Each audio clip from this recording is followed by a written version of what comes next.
I think we're going to get started. If anyone wants to sit on this side of the room, we have quite a few open seats, but you look cozy over there, so I think that's fine as well.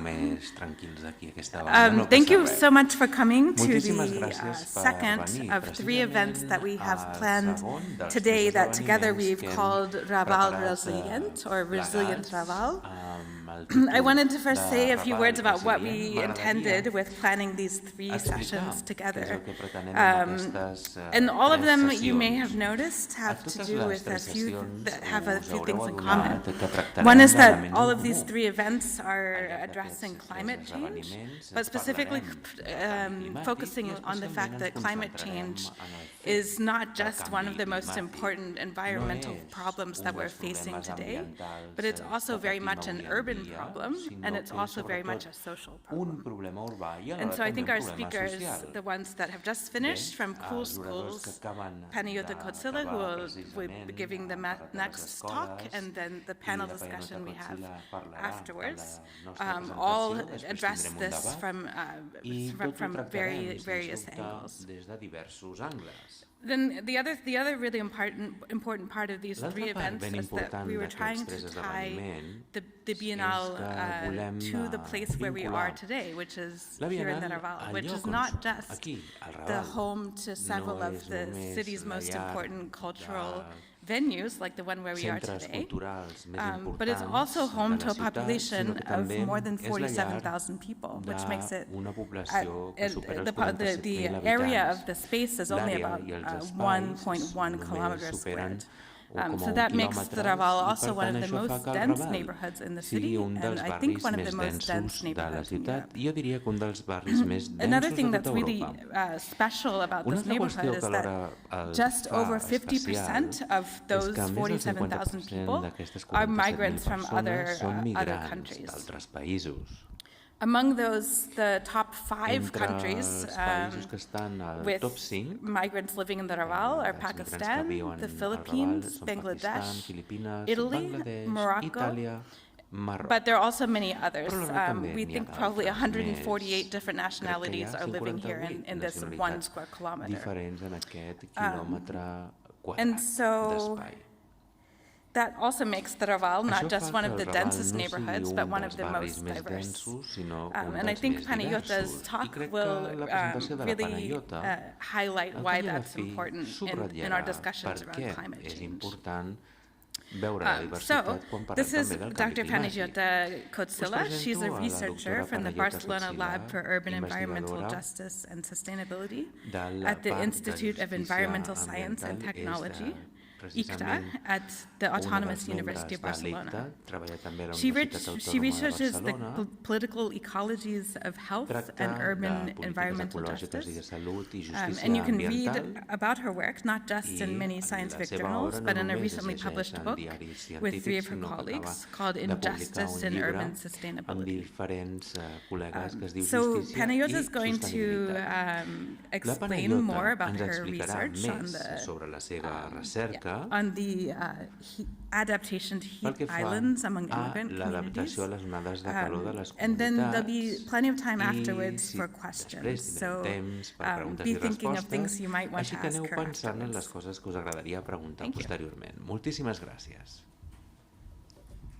Thank you, Helen. Moltes gràcies, Helen.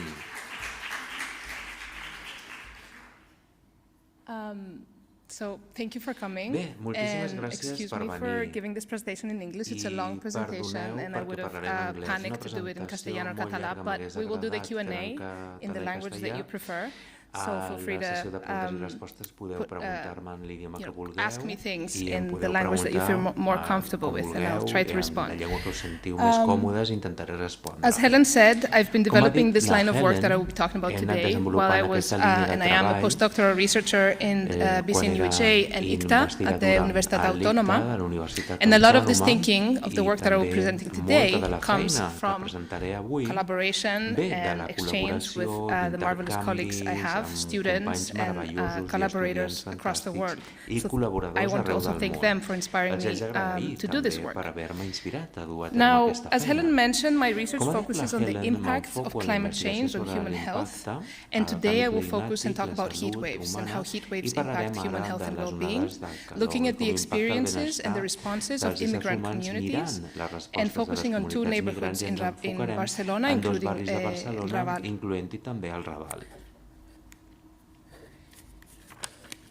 So, a couple of years ago, the World Health Organization made a big statement saying that climate change is the single biggest health threat facing humanity, and that its impacts will be more catastrophic than the coronavirus pandemic. I'm going to let that sink for a bit. A recent report by the European Environmental Agency focusing on the European region highlights a key finding, and that is that there is an increase in the scale and the geographical extent of heat and of infectious diseases exacerbated by climate change that pose a threat to human health. Now, there's a lot of effort put into documenting and quantifying these impacts that climate change has on health, trying to motivate change in policies and politics at local and global levels to advocate for climate change mitigation, adaptation, and thus minimize those impacts. Focusing on heat waves that we have seen are being exacerbated and become more frequent and more intense due to climate change. They impact health in both direct and indirect ways. So, some of the direct impacts include heat strokes, heat exhaustion, and death from heat. 2022 was the second warmest year on record for Europe, with more than 15,000 heat-attributed deaths. So deaths that wouldn't have happened if there was not such intense heat waves. And in Europe, heat-related mortality could double within 34 years, within the next 34 years. This is a finding that came out at the beginning of this year. So in these graphs here, you see where we are now, or where we have been is the first map. The second map is the close future, and the third map is the more distant future. And it shows, in the dark red is how many more heat days that will impact health we will have per year. Some of the indirect impacts of heat and heat waves include the effects of prolonged heat on ecosystems, and so changing the ecology of diseases and of the vectors of those diseases. So we see an increased risk of diseases such as West Nile virus, dengue, malaria, and others that are being transmitted by mosquitoes or other types of vectors. Because their vectors get established in areas and regions of the world where before they were not established, because the seasonality, the temperature patterns, the weather patterns change. And so, for example, we've seen a 7-fold increase from 2017 to 2019 of West Nile virus in Europe, and double the number of cases of dengue from 2018 to 19. In the graph below, you see a sudden drop of some of those diseases, but that is explained by the fact that the coronavirus pandemic kind of took over documenting cases of diseases in general, and there was not very good documentation of what was happening with these, let's say, not as important diseases in the context of COVID. So, but heat waves also impact the capacity of people to go on with their daily lives. They impact their capacity to go to work or to work safely. And they also impact their capacity to perform care tasks, care for others, their dependents themselves. And we will see how this has been impacting people in an unequal manner. So at this point, I think it's crucial to repeat that climate change, I'm sorry you cannot see the title of the slide. Climate change impacts are not felt equally. They're not felt the same way by all people. Climate impacts are not future threats, they're not external to the socioeconomic systems that we're living, but they're part of the embedded processes of racial capitalism, colonialism, and other oppressions that have historically shaped how different people are differently positioned in relation to those risks. que han estat sempre molt presents i ens posicionen davant And d'aquests people riscos. are I les differently persones positioned in estan relation to posicionades those d'una risks, manera not only diferent at a en global relació amb level, aquests so when riscos, no comparing només a nivell global, countries of the global quan south, for example, comparem to països countries del of the sud global global amb north, but països also in the del local nord level. global, sinó també a nivell local. Not everybody No tothom has the same privileges té or els faces the same mateixos oppressions within privilegis the o city, pateix not les even mateixes within a neighborhood. opressions dins d'una ciutat, per no dir So, al mateix on the barri. one hand, we see Per tant, that per una banda, podem climate change is veure que el canvi exacerbating climàtic està already existing exacerbant health ja inequities. les For desigualtats example, sanitàries the elderly, existents, those per with no exemple, les access to persones health més care, grans, aquells que no tenen undocumented accés a la immigrants, salut, people els with immigrants underlying sense health conditions papers, now have to les face persones que viuen an sota extra condicions burden infrahumanes de of salut. facing risks Veiem related to una climate càrrega change. afegida relacionada But amb el also canvi social climàtic, però inequality també la desigualtat increases their social vulnerability augmenta to la such risks, vulnerabilitat right? So we davant have seen, for d'aquesta mena de example, that riscos. Per heat exemple, hem waves pogut have veure been que more les onades de lethal, calor have caused han the estat death of molt more més people letals, han causat in més morts a neighborhoods més that persones had en barris deteriorated que public s'havien spaces deteriorat and pel que weak fa als seus social propis fabrics, espais weak social cohesion, públics,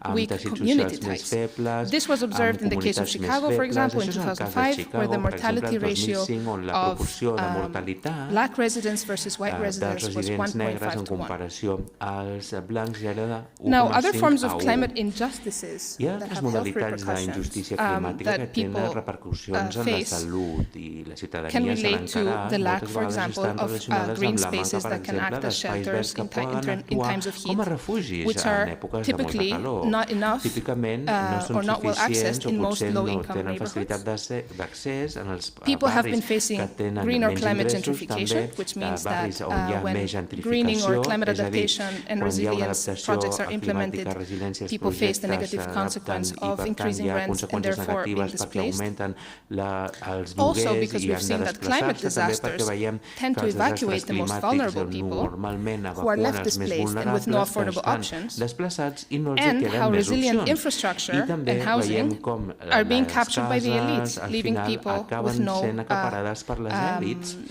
i basically deixen a la gent this is showing a huge autòctona, lack of investment in low-income i, per communities, tant, hi ha leaving poques people at risk inversions a les for comunitats climate de change renda impacts. baixa i, per tant, aquestes comunitats pateixen més Now, els impactes del canvi climàtic. The title of this slide Bé, is el títol Why d'aquesta Immigrants? diapositiva Why és am I per què els focusing immigrants? on Per què immigrant groups? m'enfoco en els grups And by immigrants? immigrants here I will be I per referring immigrants to aquí people that come m'estic from referint a persones so-called doncs, majority que world venen countries, precisament right? dels So països think of it majoritaris. Pensem, per as exemple, more commonly referred to as the global south. doncs, el I'm que not referring to s'anomena immigrants els from other països countries in del Europe sud or from global, North no America. d'altres immigrants de Because Nord-Amèrica o d'altres those països immigrants are the d'Europa. ones who are Perquè mostly aquests racialized immigrants and són els que estan disadvantaged més against. racialitzats i que tenen So més immigrants are very strongly desavantatges i present in inconvenients. Per tant, European cities. They els make immigrants estan molt our presents a les cities, they ciutats support europees, most no? of their Donen functions. suport a les funcions They de les compose ciutats very europees, vibrant formen communities and part de diverse les communities. ciutats europees. But Són however, comunitats even molt in vibrants, places where there's a però long fins i history of tot immigration, a llocs on hi ha una llarga història immigrants d'immigració, continue els to immigrants to han de be seguir marginalized, encarant-se a la racialized, marginalització, and la discriminated against, racialització i both discriminació. structurally by formal Tant a institutions, by nivell the legal estructural frameworks, pels marcs as well legals as i les in the everyday administracions ja consolidades, interactions, sinó també per les interaccions del dia a microaggressions or dia, even direct microagressions o violence. també violència directa. Racism and xenophobia El is racisme i la present in Europe, xenofòbia està is present present in a Europa, Catalonia, està and it's present a present in Catalunya i Barcelona, està and we need to present talk també a about it. Barcelona i cal que en parlem. It is well documented that immigrants Està molt face ben unequal documentat que els exposures to health immigrants risks and s'exposen health igualment challenges, als often riscos de because salut of their i employment reptes de condition, salut, per les because of condicions the de quality les of seves housing they pròpies can get feines, access els to, contractes, because of les the lack dificultats of de poder culturally tenir accés sensitive a healthcare una systems. casa o també per la fragilitat And dels these sistemes types of inequities sanitaris. are Aquesta further mena de driven by patterns of desigualtat moltes vegades està segregation, motivada per patrons de segregació. of racial and ethnic segregation També in neighborhoods that are often racial i ètnica en barris underserved, que so they don't moltes have vegades no facilities tenen that els enhance mateixos health. serveis pel que fa a And sistemes they are also sanitaris i facing altres serveis, increased i també environmental cada vegada contamination. So they're pateixen facing més la multiple health contaminació challenges. ambiental i, per tant, pateixen They're also facing molts multiple reptes climate i problemes injustices de because salut. També pateixen majority world immigrants injustícies are climàtiques affected by climate múltiples, change perquè els immigrants es veuen in their countries of afectats origin, pel canvi because climàtic those als seus countries are països often d'origen, perquè aquests especially països vulnerable vulnerable because of them being historically disadvantaged and exploited. Second, because in the places of migration destination where they migrate to, they tend to live in underinvested and climate vulnerable neighborhoods. Third, because they have limited reach and they benefit the least from adaptation efforts, including being displaced by climate-resilient infrastructure, like I mentioned before. And finally, they have limited opportunities to participate in decision-making processes around adaptation. Now, the climate and health community has acknowledged that people of low income have higher or face higher risks of climate-related health because of their working environment, their living environment, etc. But there's still not so much said about the aspect of race, ethnicity, immigration background. How do these things act as social determinants of health, and how specifically they act as determinants of climate health? So I've been talking a lot of the terms vulnerability and adaptation. I'm not sure how clear everybody is with these terms, but I wanted to give like a quick explanation of how I conceptualize that. What is the approaches that speak to the research that I do. So on the left-hand side, it's okay if you can't read it. Basically, it explains vulnerability as multi-layered. Right, so there are aspects of vulnerability that have to do with conditions that create higher vulnerability, such as being a person of low income, but there are also more systemic conditions, or what they call here dynamic pressures, that have to do with things like lacking of institutions to address climate change, lack of training, lack of appropriate skills, etc. And there are the more root causes of vulnerability that have to do with access to power and resources and the broader political and economic systems that people find themselves in. So it is important to understand vulnerability as layered and not monodimensional on the one hand side. And on the other side, you see a little bit representation of how vulnerability and adaptation might relate. So if you're exposed to a hazard and if you're sensitive to that hazard for various reasons, your vulnerability is high. But if you can have some sort of adaptive capacity, whether at the personal level or at the community level or city level, that adaptive capacity can control for vulnerability, can lessen your vulnerability. Okay? So that's the general idea. So the idea of adaptation is meant to catalyze a response to the threats posed by climate change, right? It is a process of adjustment to something that has already been happening or is expected to happen. But the spectrum of adaptation, maybe we'll go to the previous slide for a bit, the spectrum of adaptation is also broad. So adaptation is not only... This is the better slide for me. So adaptation is not only building infrastructures and kind of confronting or let's say managing specific risks, but it's also about building response capacities by making systems more prepared, for example, by strengthening the public health care system, and it's also about addressing the drivers of vulnerability that I referred to previously, right? So looking at the root causes of things, for example, addressing access to housing, or enforcing equitable access to housing. Sadly, but not surprisingly, adaptation has focused more on the physical, technical side of building infrastructures as responses or as preparedness to impacts such as flooding or heat waves, but not so much on addressing the more systemic and structural drivers of vulnerability. And this weird diagram that I have here in the middle is to show that when it comes to health, I mean, understanding climate and grasping what is happening in terms of climate is challenging in itself, because for many people it doesn't have, or the consequences in their real life might not be so evident. But when it comes to health, it's something that people have a lot of opinions about because it concerns, our bodies, our families' well-being. We understand health and we give health various different interpretations depending on where we come from, how we have grown up, what is the context that we're living in today. So this is to say that understanding climatic risks as health risks and reacting to those, the way we react to those, has a lot to do also with what meaning we give to a disease, to messages related to health coming from certain institutions, how much we trust those institutions, how comfortable we feel implementing measures that are proposed, etc. So we need to look at these things also from a more anthropological point of view to understand how we can make people better prepared for these new kinds of health risks. Now, returning to this, si tornem a aquesta imatge, part of what I argue is that we need to look closer at the knowledges that immigrant communities carry for adaptation. And the claim is that immigrants hold valuable knowledge for adaptation. This might be sounding a bit obvious, coming now just me telling you, but if you look at the majority of studies that is done around adaptation, you won't see many voices of vulnerable immigrant communities represented there. Why do I say that the immigrants hold valuable knowledge? Partly because they might have previous experience and exposures to such risks before, during, and after migration, because they might be familiar with risks that might be new to Europe but have been an issue in people's lives before they migrated, such as preventing to be bitten by a mosquito when there is a dangerous disease being carried by that mosquito in your home country or the country you're coming from, or protecting from heat, because heat is something that is and has been much more present in your life than perhaps for a Northern European citizen who is only now experiencing heat waves in places like Berlin, for example, or London. It can also be because they are often exposed to the negative aspects of mainstream top-down adaptation and have resisted them. So this is also valuable knowledge. Resistance itself can reveal alternative visions of adaptation, including specific to health, right? And this kind of knowledge coming from communities can be used to prevent what has been called maladaptation, so adaptation that tried to address a problem but created others and ended up being unjust, ineffective, and not desired. No són justos, no són solucions desitjables ni efectives.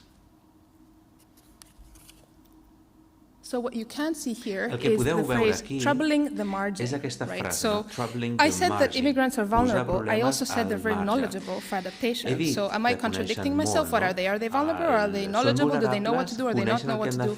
Well, it's not contradictive, right? If you remember the graph on vulnerability, you can have knowledge about how to adapt, but that might be hard to implement or no one is listening. You can be implementing innovative ways to address a new risk, but this doesn't scale up because your local innovations don't get support, for example. So what I'm saying is that we must trouble the margin, right? Thinking that immigrants do occupy a social margin often, not as monodimensional or fixed in terms of vulnerability. Immigrants and other disadvantaged groups are not just vulnerable, right? They're also agents of change. They're also they inhabit the margin and they confront it as well, right? So they also react to that in ways that can be very beneficial to them and to the broader communities that they're part of, if we can listen. So drawing from feminist epistemologies and approaches to research, I strive for what has been called a situated knowledge approach to research. That means an approach to research where we admit that knowledge production reflects the perspectives of the knower and the context where this was created. Might sound complex. Basically, it is about admitting that neither we as scientists can know everything or every side of every problem, and that the people that we study or the communities and problems that we study also carry valuable knowledge. as Donna Haraway has written, those who are not positioned va well dir, to aquells influence que no epistemic estan resources posicionats per will influir en find that the recursos dominant resources for epistèmics knowing are trobaran less que els likely to be recursos suited for dominants per knowing conèixer those parts of tenen the menys world probabilitats towards de which ser their adequats per situatedness conèixer orients aquelles them. parts del món In simpler envers terms, el que ens orienta la seva if people situació. who hold power are the D'una ones who manera produce knowledge planera, and produce that aquells que knowledge as the produeixen absolute coneixement, truth, the voices of produeixen those coneixement whose com lives and la livelihoods veritat are at stake absoluta, might never reach aquelles veus that de les process of persones knowledge que pateixen production. riscos And moltes that vegades no es veuen protegides per aquelles fonts de is what we coneixement call a nivell de epistemic recerca que s'han injustice. produït. Això és el que s'anomena And we see that also injustícia in climate and health epistèmica, i això ho research, podem where veure the també en voices la and the recerca value del clima, systems of on les marginalized veus and i els racialized sistemes people are marginalitzats invisibilized i or les omitted. persones racialitzades moltes vegades no tenen And this can visibilitat further i stigmatize people and dispossess them of the agency to es act in their best desprové interest, de poder contributing then to actuar more pel seu millor extreme interès vulnerabilities. i poder lluitar So contra les vulnerabilitats I want to més address that extremes. head-on by M'agradaria tractar això working ja with immigrant d'entrada, communities and treballar asking amb them comunitats why do immigrants they think they're directament vulnerable? Why do they i think they're pensar vulnerable? amb What is it that ells, they do i to react and preguntar-los respond per to què climate se change? senten vulnerables, com es pot respondre al I canvi will present briefly climàtic. I per això some of presentaré the molt evidence that breument has come from algunes de Barcelona. les It's pilot evidències work, que it's not tenim de complete, Barcelona. and És it un doesn't treball address all the pilot, encara questions no that I've touched l'hem on today. acabat i no I'm tracta gonna get a bit totes of water les first. preguntes d'avui. Beuré una mica d'aigua primer.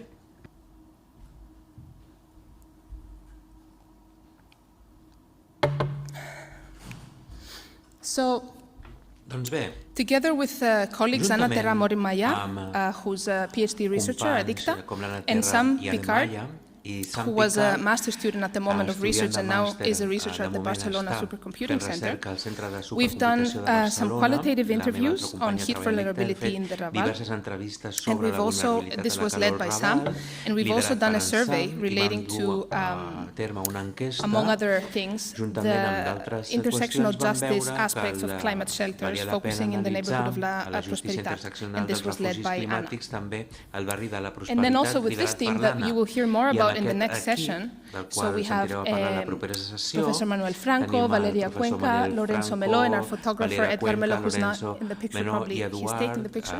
que està fent la fotografia. We és were el doing fotògraf del a projecte. participatory photography Vam tenir project that the de Ayuntament fotografia supported and the Biennale participativa. supported. La Biennal ens va donar el seu Participatory suport, photo voice is l'Ajuntament a també. method, Bàsicament, very les briefly for those fotografies that might participatives not és un attend the next session, mètode is a process where senzill, és un procés, it's a method of citizen és un science where you ask people to document by taking photographs of places, situations, etc., driven by a research question that you co-create with them. So then they take pictures of their realities, what they think represents best the answer to the question you're posing, and then you hold workshops where you discuss it, you examine the problems and try to give solutions. So for this one, the question was about, where do you feel more or less comfortable during a heat wave? And I invite you all to attend the next session to see what they answered, because a lot of the participants from the Raval will be here to share with us some of their ideas. Participants que viuen al Raval estaran aquí per compartir les seves idees. Okay, so this is just to show you a bit where Catalunya is in this. This was published in 2022 from the Servei Meteorològic de Catalunya, and it shows the number of days per year with a maximum temperature over 30 degrees. It's a projection for 2050. Okay, and dark red means that there will be 135 days a year, so almost a third of the year, where you'll have temperatures above 30 degrees. And the lighter orange takes you to about 80 days a year, which is something less than 3 months. Que és una mica menys de 3 mesos. Barcelona and other regions of Catalunya are obviously facing high risk of very, very hot days for a long period of time in the year. Durant un període molt llarg durant un any. Okay, so we chose Raval and Hem Prosperitat. escollit el Why? Raval i la Prosperitat. Per què? Both neighborhoods are Ambdós particularly vulnerable barris to són heat waves. especialment vulnerables This a map les onades shows de calor. how, with Aquest each mapa ens degree mostra com a cada Celsius grau of increase of temperatures Celsius during the summer, d'augment de how much temperatures is durant the mortality l'estiu, risk increased. veiem And we have l'augment de 14% mortalitat i for tenim un 14% Raval and pel Raval 11% i un for Prosperitat, 11% quite high numbers. per la Prosperitat. Both of d'augment these de neighborhoods are mortalitat. densely Percentatges molt alts. populated and they have a Barris ambdós diversity of molt densament poblats, of immigration backgrounds as well, amb molts and immigrants també, they are facing a lack of urban green i han de fer spaces, front a and they manca record some of the highest d'espais temperatures verds i during the summer. registren algunes de les temperatures més altes durant l'estiu. So what do we find? Què és el que hem pogut descobrir?